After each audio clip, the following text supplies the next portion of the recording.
Kasama mo yung par? Yo mga boss, another day, another video na naman tayo mga boss. Habang binabaybay namin ang kahabaan ng rotonda, ay napapansin ko itong sa kaliwa ko ay parang hindi mapakali mga boss. Parang nababagalan sa trangko namin. Habang ako naman ay hirap nang dumikit sa kanila sa bilis ng takbo nila. Nasa 40 plus na ata yan. Grabe naman tong naka-MTB na to. Parang di napagod, galing pa ng karera yan. Sabi ni Master Ariel, newbie daw tong katabi namin. Newbie pero pag pumadyak parang newbies. Gigil na gigil. Parang may gustong gawin na ba? May newbie ba na kasabay sa 40 pataas? Ako lang yata ang newbie na hindi tumatagal sa 30 pataas sa takbo. Panay ang ensayo pero walang asenso. Aray ko! Run.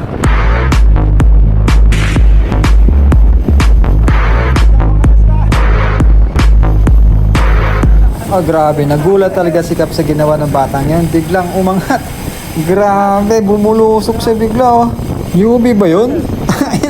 Si Kwenta na ata bulusok nun eh. May newbie bang gano'n? Ako dati nag-newbie, 25, hirap na eh. 30 nga, sa pilitan pa. Ayaw, di ba? Grabe yan. Aray ko.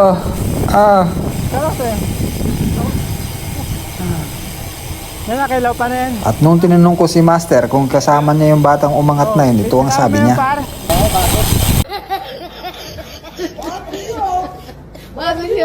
Oh my God.